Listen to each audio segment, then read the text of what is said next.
In the grand hall filled with laughter on Christmas Eve, everyone fell silent as the single father named Henry Calder walked toward the old piano. He only meant to play a gentle lullaby for his daughter to sleep, but the moment the melody rose, CEO Ingrid Whitmore stood frozen. It was the very song her first love had written just for her, a secret no one else knew. Her hands trembled, her heart tearing open because the man who wrote that song had died years ago. So why could he play it? The corporate tower's lobby had already been transformed into a winter wonderland by the time Henry arrived that evening. White lights cascaded down marble pillars like frozen waterfalls, and the scent of pine and cinnamon filled every corner. Employees mingled in clusters, champagne glasses catching the glow of a massive tree near the executive elevators. Henry Calder moved through the crowd almost invisibly. His gray work shirt faded from too many washes, his calloused hands still bearing traces of grease from fixing a heating vent earlier that day. At 36, he carried himself with a quiet dignity that most people overlooked. They saw the janitor. They didn't see the artist whose fingers once danced across concert hall stages, whose name had briefly appeared in regional papers as a rising talent before everything fell apart. His daughter Audrey clung to his hand, her 7-year-old frame practically vibrating with excitement. Her dark curls bounced as she tugged him toward the dessert table, her brown eyes wide with wonder at the chocolate fountain. Henry watched her with the kind of love that made his chest ache, fierce and protective, and tinged with guilt that he couldn't give her the childhood she deserved. No expensive dresses, no private schools, just a cramped apartment where the radiator clanked at night and the piano in the community center down the street where she sometimes heard him play when he thought no one was listening. Across the hall, Ingrid Whitmore stood on the mezzanine level, surveying her domain with the practiced poise of someone born to command rooms. At 34, she had transformed her father's struggling real estate firm into Whitmore Holdings, a juggernaut of commercial development that now owned 40% of the city's waterfront. Her honey blonde hair fell in soft waves past her shoulders, and the crimson dress she wore a bold V-neck that demanded attention without apology made her impossible to miss. But it was her eyes that truly arrested people. Ice blue and calculating, they seemed to measure every person, every angle, every potential weakness or opportunity. Most found her intimidating. Some called her ruthless.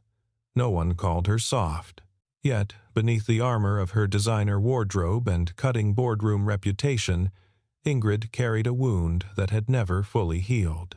16 years ago, when she was 18 and still believed in fairy tales, she had fallen in love with a boy named Leon Merritt. He was a piano prodigy, all wild, dark hair and passionate eyes, the kind of talent that made you forget to breathe when he played. He had written her a song, just for her. He called it Starlit Promise, and he played it for her one night under a sky full of stars at their summer music camp, whispering that it held everything he felt but couldn't say. 3 weeks later, Leon died in a car accident on a rain-slicked highway. The song died with him, or so Ingrid believed. She never heard it played again. She forbade herself from listening to music the way she once had, treating it instead as background noise, afraid that if she let herself feel too deeply, the grief would swallow her whole.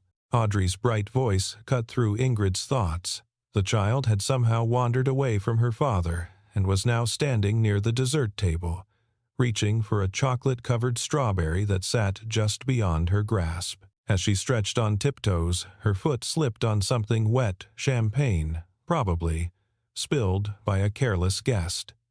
She went down hard, her knee cracking against the marble floor. The sound was small but sharp, and immediately Audrey's face crumpled. Blood seeped through her tights. Henry was across the room in seconds, dropping to his knees beside his daughter. He pulled a clean handkerchief from his pocket, he always carried one for moments like this, and pressed it gently to her scraped knee. His voice was low and soothing, the kind of voice that could calm storms. Audrey's sobs quieted to hiccups as he held her, his broad hand cradling the back of her head.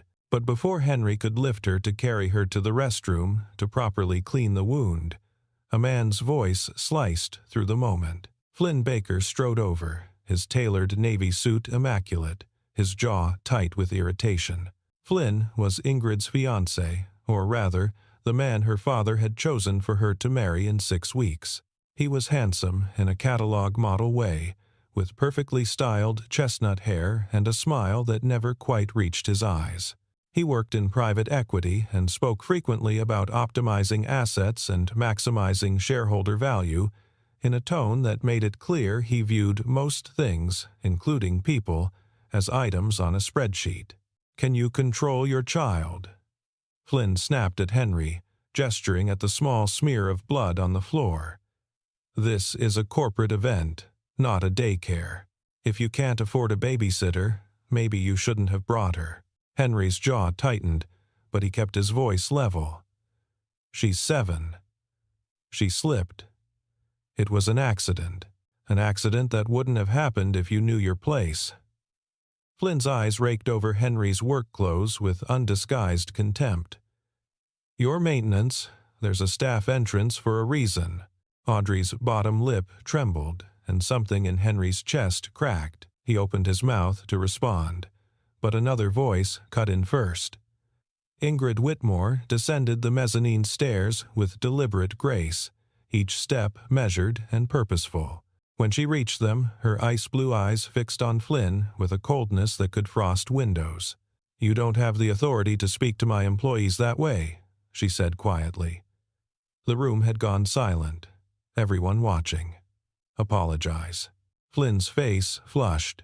"Ingrid, I was just—" "Apologize," she repeated, her tone allowing no room for negotiation. "Now." Flynn's lips pressed into a thin line, but he managed a clipped "sorry," directed more at the floor than at Henry or Audrey. Ingrid turned to Henry then, and for just a moment her expression softened. She saw the way he held his daughter, the care in his touch, the protective fury barely restrained in his shoulders. She saw something that felt dangerously close to recognition, though she couldn't name why. "Take care of your daughter," Ingrid said gently. "The first aid kit is in the executive lounge. 5th floor. Take the private elevator." She gestured toward the brass doors behind her desk. Henry nodded, his throat too tight for words, and carried Audrey away.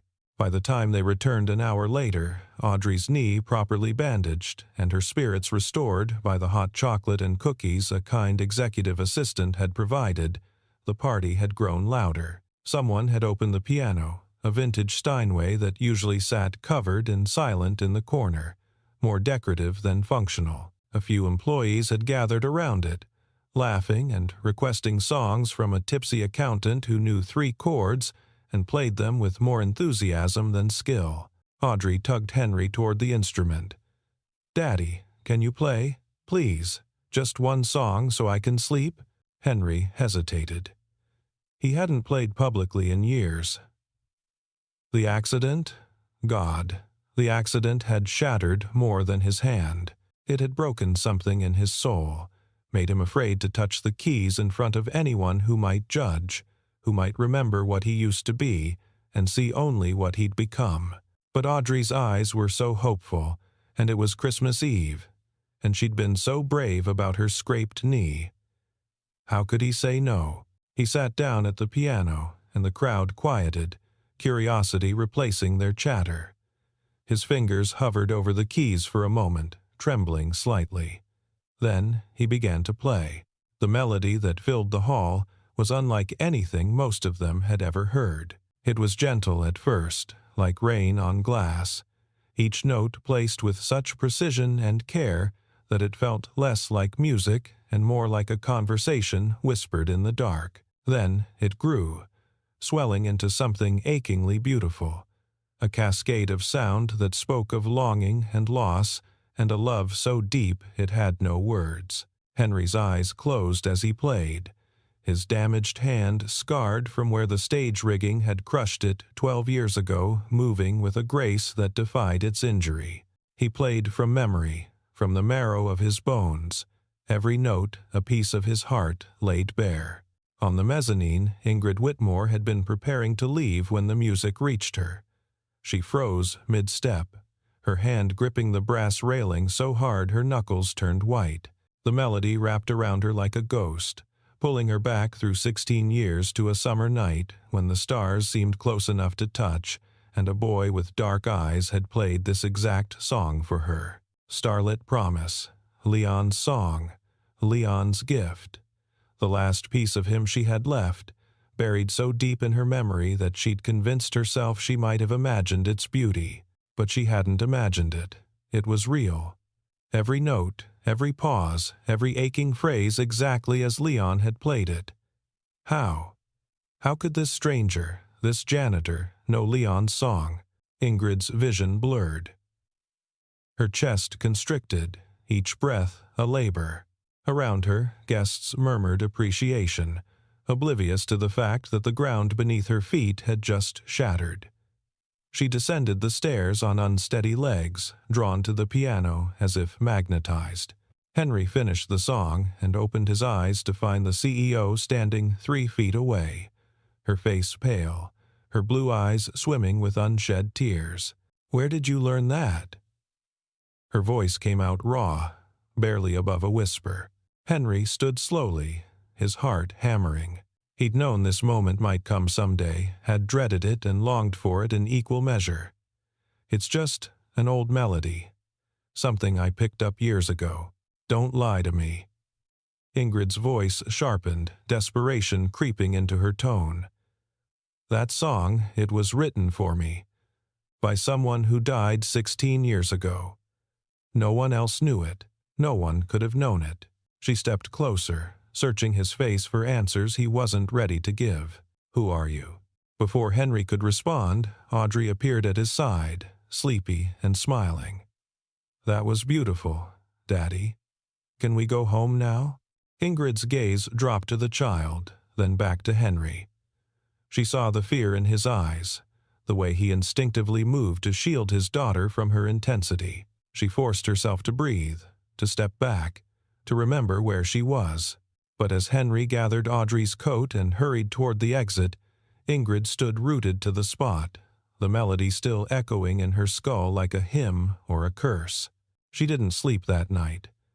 Every time she closed her eyes, she saw Leon's face, heard his voice promising her forever in notes instead of words. But now another image kept intruding. The janitor's scarred hands moving across the keys, the sorrow etched into the lines around his eyes, the way he'd held his daughter like she was the only thing in the world worth protecting. Who was he, and how had he stolen a piece of her past?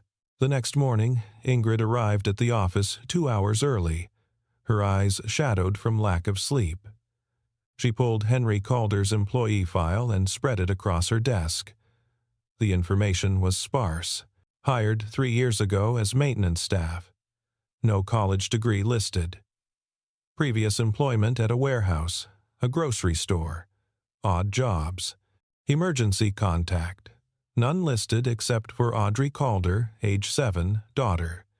No mention of a wife or partner. The file said nothing about music, nothing about talent, nothing that explained how a man working night shifts, fixing toilets and changing light bulbs could play like that. Ingrid picked up her phone and dialed her assistant. "I need you to find someone for me, Corbin Hale. He's a composer, used to teach at the Berkshire Music Academy. Track him down. I need to speak with him today." Corbin Hale arrived at her office that evening, a lean man in his 50s with silver-streaked hair and kind eyes obscured by wire-rimmed glasses. He'd been Leon's mentor, the one who'd recognized the boy's genius and nurtured it until the accident stole him away. Ingrid hadn't spoken to Corbin in over a decade, but when she called, he came without question. She played him a recording she'd found online. Someone had filmed Henry playing last night on their phone and posted it to a private group.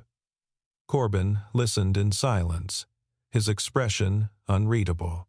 When the video ended, he removed his glasses and rubbed his eyes. "That's remarkable," he said quietly. "Is it Starlit Promise? Leon's song? Corbin hesitated. It's the same melody, yes, but Ingrid, I need to tell you something.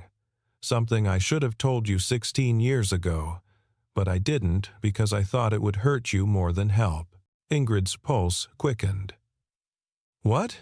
Leon didn't finish that song. He wrote the opening, the first 8 bars, and he was brilliant, he always was. But he got stuck. He couldn't figure out where to take it. He was frustrated, kept scrapping versions, starting over. Corbin paused, choosing his words carefully. There was another student at camp that summer. Quiet kid, talented, but overlooked. Leon asked him for help. The other student took Leon's opening and completed it, turned those 8 bars into something extraordinary. But then Leon died, and the song became his legacy. I never corrected the record because I thought it would dishonor his memory. Ingrid felt the room tilt. Who was the other student? I don't remember his name. It's been so long. He didn't fight for credit. When Leon died, he just disappeared. Ingrid's hands clenched into fists on her desk. Henry Calder, the man who played last night. Could it have been him? Corbin looked at the frozen frame of the video on her laptop screen, at Henry's face illuminated by the piano's reading light. I don't know. Maybe. But there's only one way to find out. Ask him. But asking Henry proved more difficult than Ingrid anticipated. He didn't show up for his next shift, or the one after that. When she finally sent security to his listed address, a run-down apartment building on the east side, they found it empty. The landlord said Henry and his daughter had left 3 days ago, paid up their rent through the end of the month, and disappeared without a forwarding address. Ingrid felt panic claw at her chest. She'd driven him away. Her questions, her intensity, her desperate need for answers had frightened him off. But why? What was he hiding? Or more accurately, what was he protecting? The answer came on a night when snow fell thick and heavy, blanketing the city in white silence. Ingrid had been working late, trying to distract herself from the gnawing emptiness that Leon's song, Henry's song, had reopened inside her. She was about to call her driver when she heard piano music drifting up from the lobby. Faint, haunting, unmistakable. She took the stairs, her heels clicking on marble, her breath coming too fast. The lobby was empty except for a single figure seated at the piano. Henry. His back was to her, his shoulders hunched as if bearing an invisible weight. He played Starlit Promise again, but this time it sounded different. Sadder. More resigned. You came back, Ingrid said. Henry's hands stilled on the keys. He didn't turn around. I shouldn't have run. Audrey asked me why we left, and I couldn't give her a good answer. She liked it here.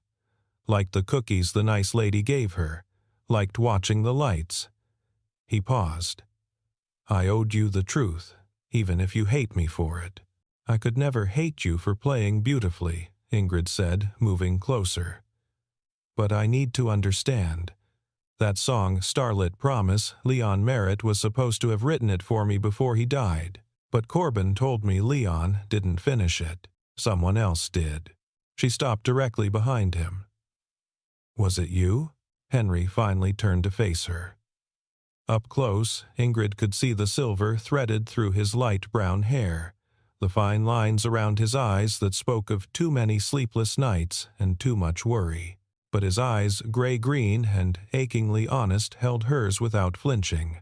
Yes, he said simply. It was me. Ingrid's knees nearly buckled. She gripped the edge of the piano to steady herself. Why? Why would you do that? Why would you let him take credit? Because he loved you, Henry said. And I was nobody.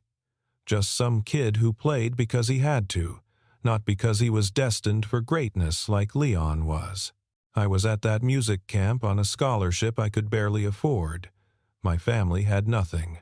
I worked nights, washing dishes at a diner just to pay for my bus fare there and back. And then I saw you. He laughed bitterly. You probably don't remember. Why would you? I was invisible. But I watched you laugh with Leon, watched the way your eyes lit up when he played, and I thought that's what love looks like. That's what it means to matter to someone.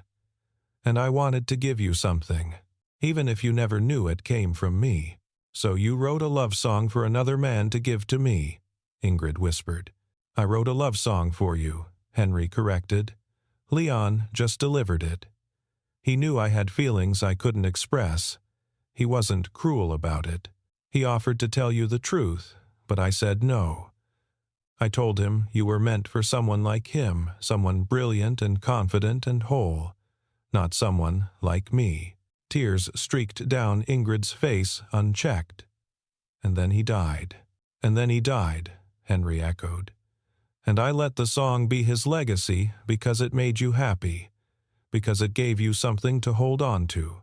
And I went home and tried to forget that I'd ever been anyone other than what I am now. What happened to you? Ingrid asked. Corbin said you were talented. Why are you fixing pipes instead of playing concert halls?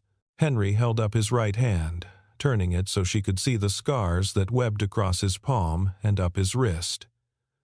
3 years after that summer, I signed a contract with a performance company. Your father's company, actually. Whitmore Productions. It was supposed to be my big break.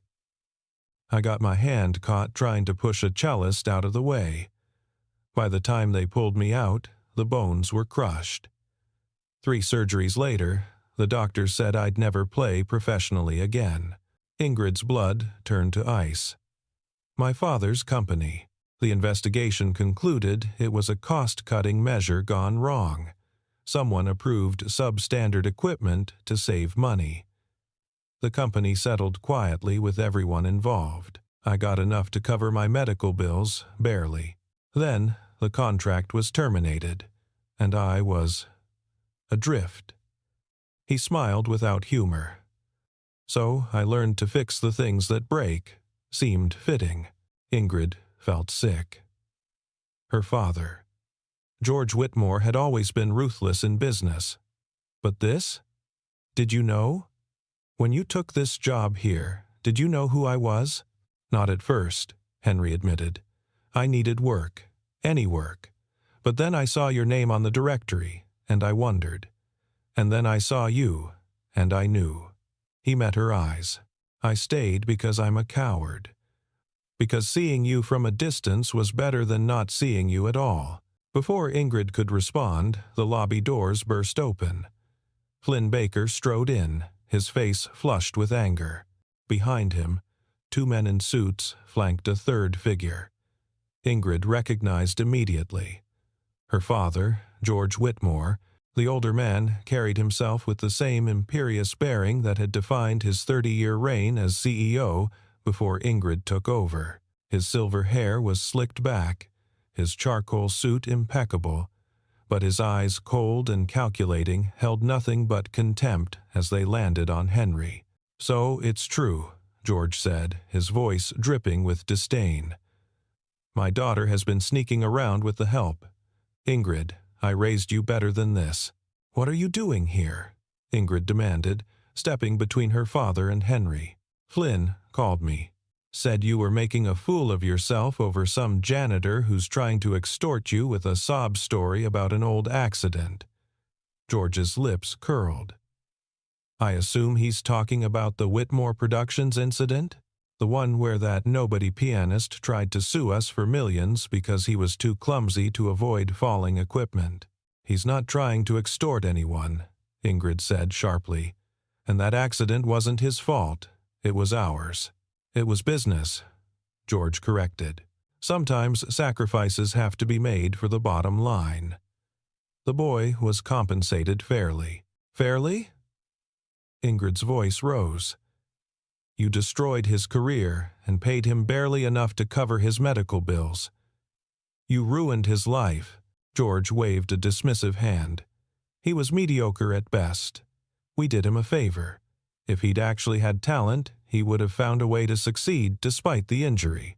His gaze slid to Henry with undisguised contempt. Instead, he's cleaning toilets, which is exactly where he belongs." Henry remained silent, his jaw tight, his hands clenched at his sides. But Audrey, who had been sleeping in one of the lobby chairs, covered by Henry's jacket, woke at the sound of raised voices. She stumbled over to her father, rubbing her eyes. "Daddy? What's happening? Why is everyone yelling?" Flynn sneered. "This is exactly the problem. You're so busy playing house with this man and his brat that you've forgotten what's at stake. Our wedding is in 6 weeks. Merging your company with my firm's investment portfolio will create a powerhouse. But if word gets out that you're involved with him, we lose everything. Investors will pull out. Your board will question your judgment. It's over." "Then let it be over," Ingrid said coldly. "I don't love you, Flynn. I never did. This engagement was my father's idea, not mine, and I'm done letting him dictate my life." George's face purpled. "You, ungrateful." "No." Ingrid's voice cut through the lobby like a blade. "Let's talk about how you've sacrificed every meaningful relationship I could have had because they weren't profitable enough. Let's talk about how you made me believe that love was a weakness and power was the only thing that mattered. And let's talk about how you stood by and watched an innocent man's life fall apart because saving money was more important than doing the right thing." She turned to Flynn. "The engagement is off. You'll receive formal notice from my lawyers tomorrow." Flynn's expression twisted with rage. "You'll regret this. I have evidence of financial irregularities in your acquisitions. I'll bury you." "Try," Ingrid said. "But do it from a distance. You're no longer welcome in my building." Security escorted Flynn out, his threats echoing through the marble halls. George lingered, his eyes hard as flint. "You're making a mistake, Ingrid. That man is a ghost, a failure. He'll drag you down with him." "Maybe," Ingrid said quietly. "But at least I'll be able to look at myself in the mirror. Can you say the same?" George Whitmore turned and walked out without another word. In the silence that followed, Ingrid sank onto the piano bench beside Henry. Audrey climbed into her father's lap, her small arms wrapping around his neck. The child looked at Ingrid with solemn brown eyes. Ingrid managed a watery smile. "A little. But sometimes being sad means you're brave enough to choose what's right instead of what's easy." "Daddy's brave too," Audrey said. "He plays music, even though his hand hurts sometimes." Ingrid looked at Henry. Really looked at him, saw not the janitor or the ghost of a broken dream, but the man who had loved her quietly for 16 years, who had written her a song so beautiful it had carried her through her darkest nights, even when he got no credit for it, who had sacrificed his own dreams to give a dead boy's memory meaning. "Play it again," she whispered. Henry hesitated, then shifted Audrey so she sat beside him on the bench. Together, father and daughter, they played. Audrey's small fingers stumbled over the simple parts Henry taught her, and his scarred hand moved with the hard-won grace of someone who refused to let pain steal his last connection to beauty. The melody rose through the empty lobby, no longer a ghost of the past, but a bridge to something new. When the last note faded, Ingrid reached out and took Henry's damaged hand in both of hers. "I need to know," she said. "If I asked you to give me a chance to let me know you, really know you, would you be brave enough to say yes?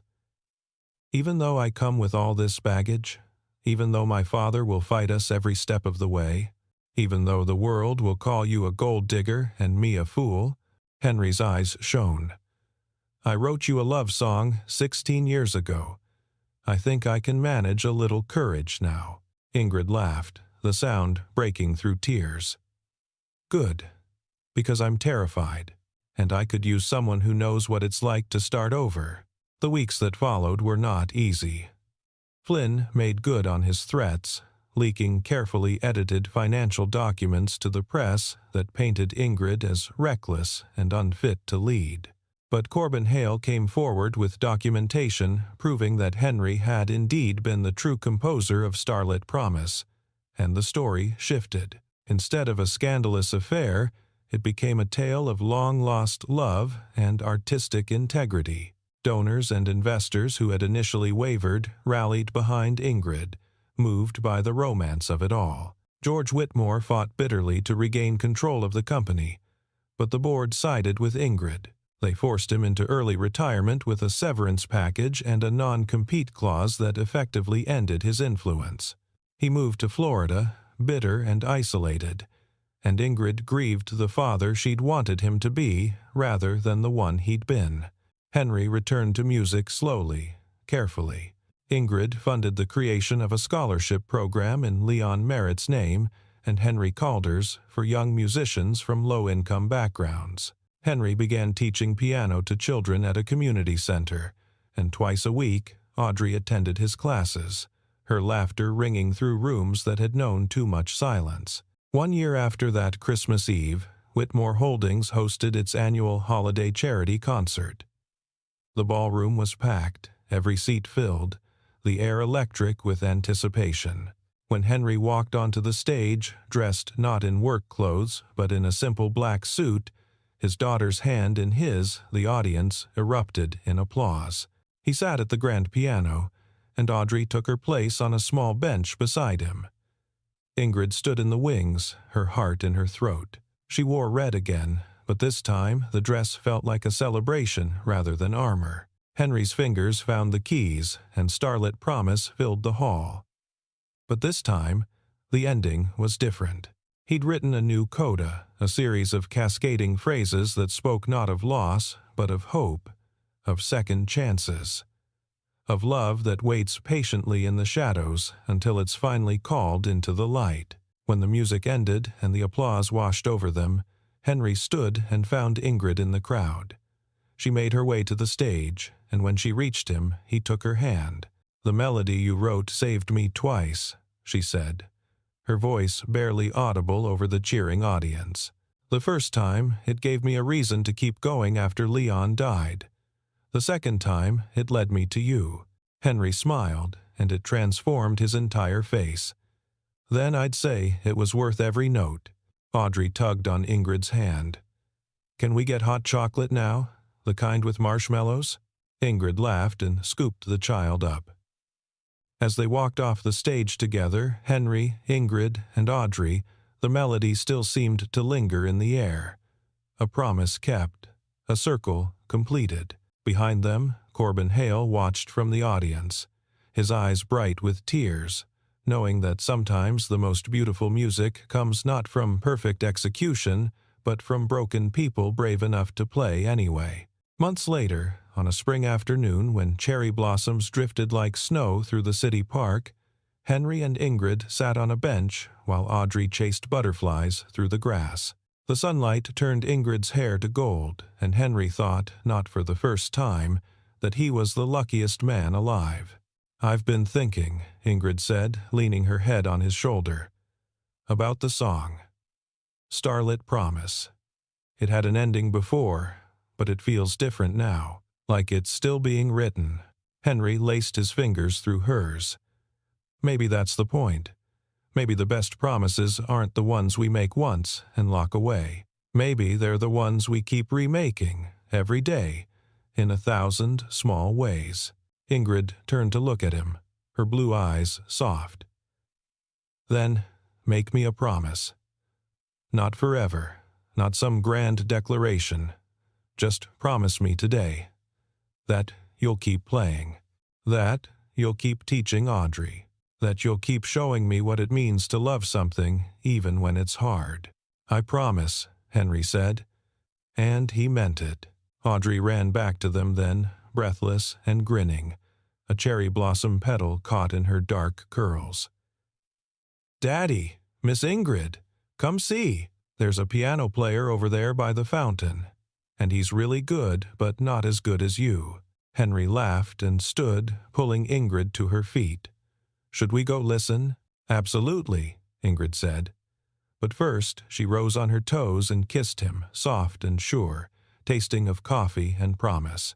When they broke apart, Henry's eyes were bright with unshed tears. "What was that for?" "For writing me a song when you didn't have to. For being brave enough to show up even when you were scared. For teaching me that sometimes the most extraordinary people are the ones everyone else overlooks." She squeezed his hand.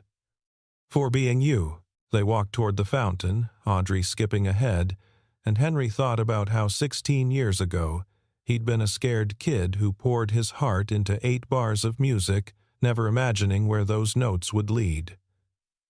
To a life he'd never dared to dream was possible. The pianist by the fountain was young, maybe 19, playing with more enthusiasm than polish.